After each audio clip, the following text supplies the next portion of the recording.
You've seen a lot in this league. You've covered multiple teams. You've done national work. You've seen a lot of different rebuilds. You've seen teams collapse. You've seen it all. And I know you wrote a piece over the weekend, and I read it from beginning to end about Kraft and kind of the plan moving forward and what the Patriots should do now as they look at this situation. And I want to go question by question here, but the first thing I will ask you was not really, I don't think it was part of your story, but I just want your thoughts on this because I actually just did a podcast on this today.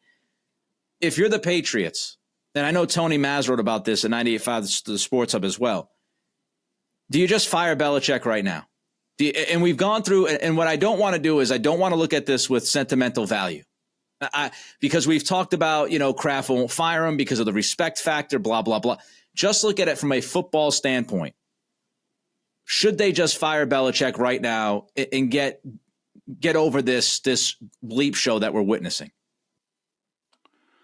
So setting aside the respect factor, which you alluded to, as far as what I am seeing on the field, should the coach be fired? And based off my history covering the league, no, he should not. They're still playing very hard. The defense is playing well. The punt team had a good game against the Giants on Sunday. The offense is just completely broken at this point from head to toe. They don't know what direction they're going. So just to answer that question, I would not fire Belichick just based on what I am seeing on the field. All right, next question. Whether now or later, Greg, we all pretty much believe at this point that Bill's gone. Who should Kraft start talking to right now? The phone calls he should be making right now. He should, if he hasn't already, and maybe you sit back and let things play out because you never know. They could have won their last 7 games of the season and finished 9-8 and on an upswing. But I think by now, they are now assured of their 3rd losing season in 4 years.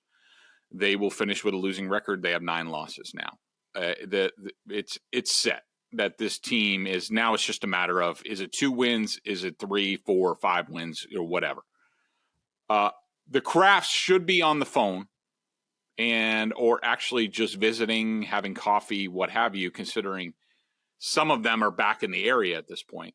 But anybody who has worked for the Patriots, especially that were here during the heyday of the Patriots and the heyday of Belichick, they should be talking to these people.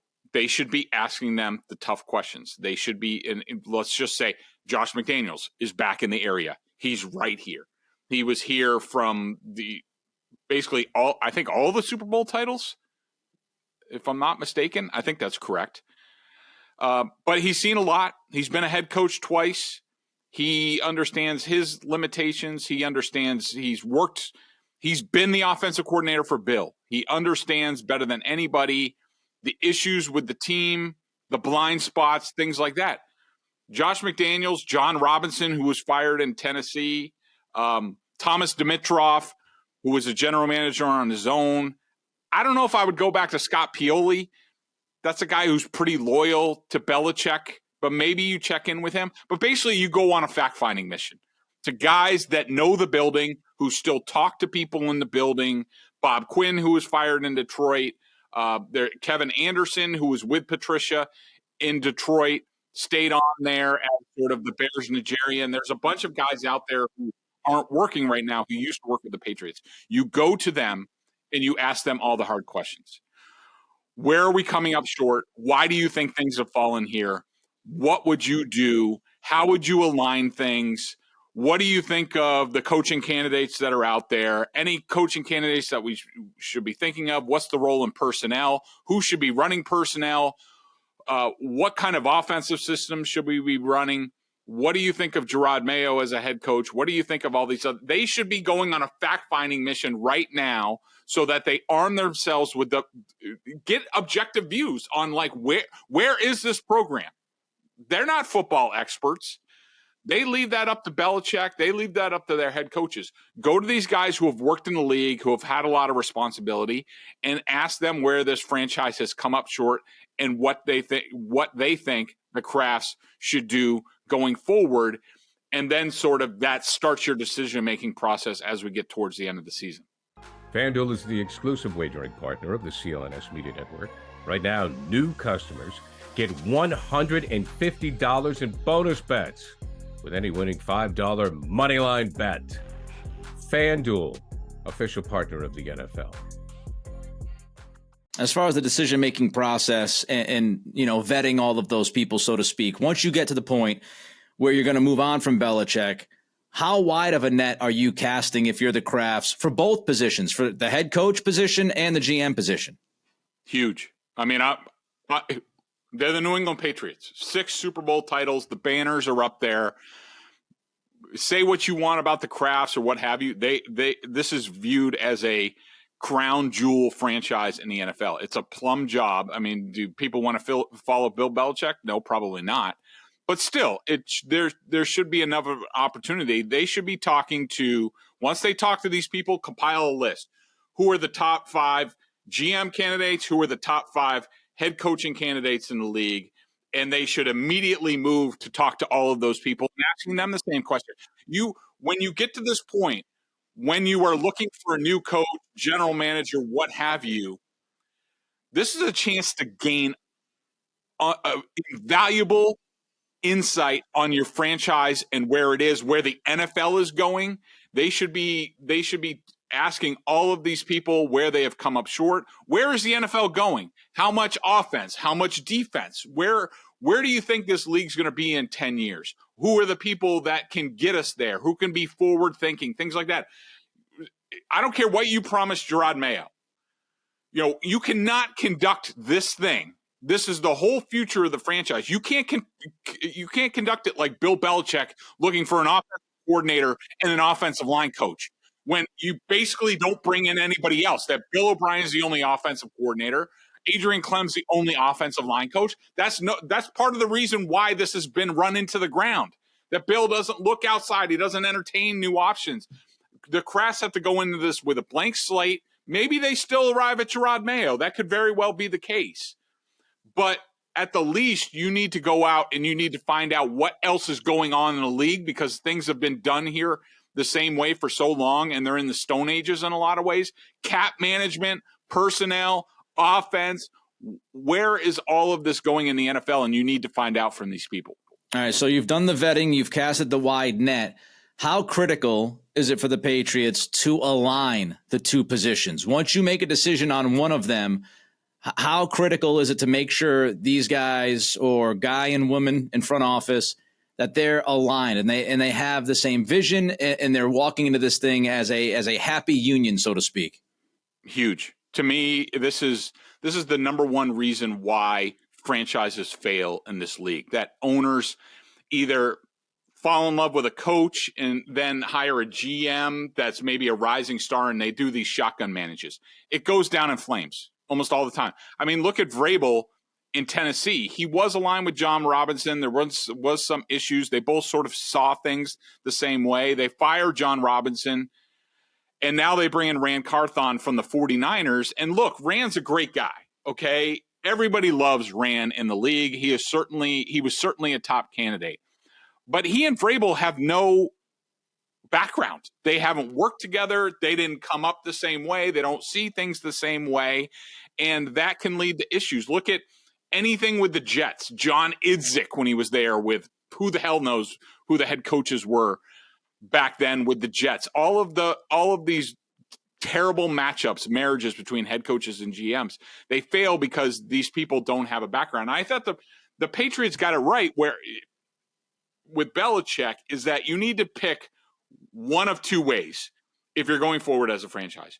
You either need the strong head coach, and he vets the GM, the personnel guys, the guys that are going to do that he picks a guy that he finds that he's aligned with. You link them up together, okay? Or you pick the strong GM, like, say, Howie Roseman in Philadelphia, where he's in charge of picking the players. He hires the head coach along with the owner, Jeffrey Lurie. It's one of two ways. Like, it's got to be the strong GM or the strong head coach.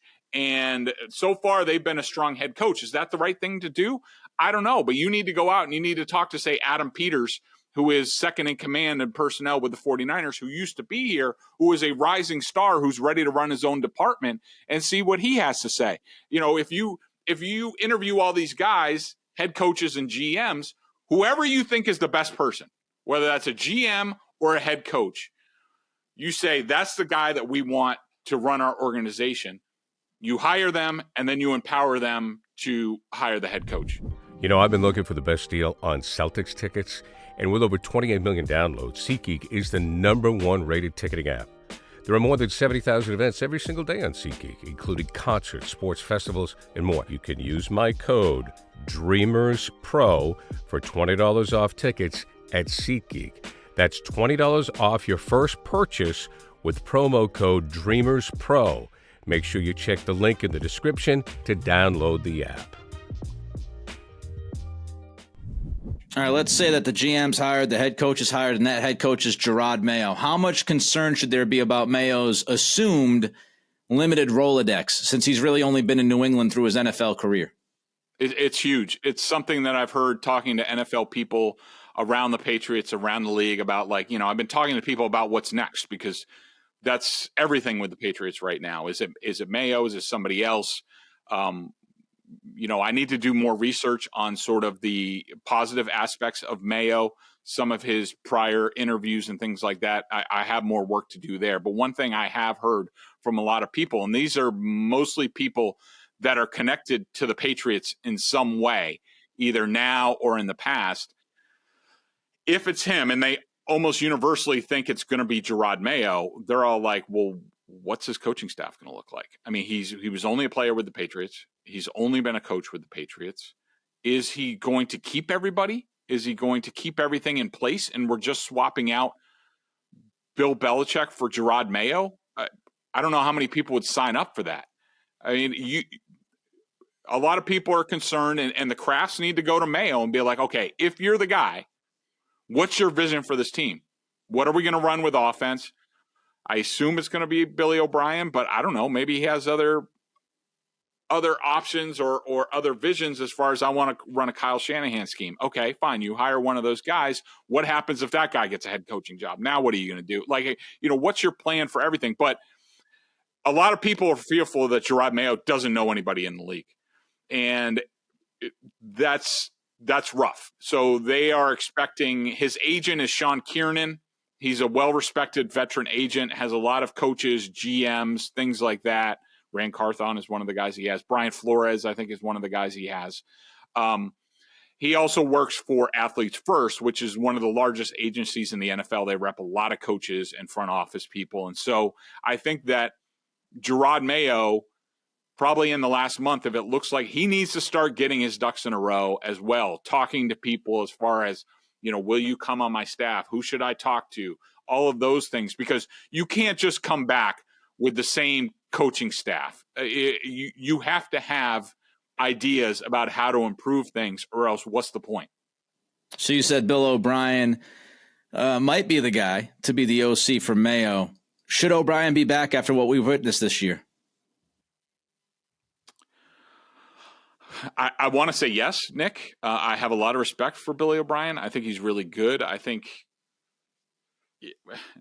I'll just say they need to figure out, they need to get to the bottom line. And this comes from talking to people like, Josh McDaniels or Mick Lombardi or, whoever's been here.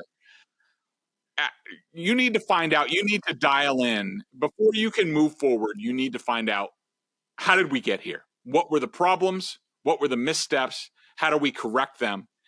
And I have a feeling that most of the people will be like, Billy knows what he's doing. Like, you just have to empower him. Let him go out and he picks the coaches. Whoever's going under him, like, Billy O'Brien gets to do it. I mean, if he wants Mike Devlin, who is his line coach with the Texans, who I think is assistant offensive line coach with the Jets now, I don't know. I haven't keeping track. But if Billy O'Brien wants him to run his offensive line because they know how to work together, they know, without Billy doesn't need to tell him every single thing, then let him go hire that. Don't bring in Adrian Clem, who, I haven't heard great reviews about. And so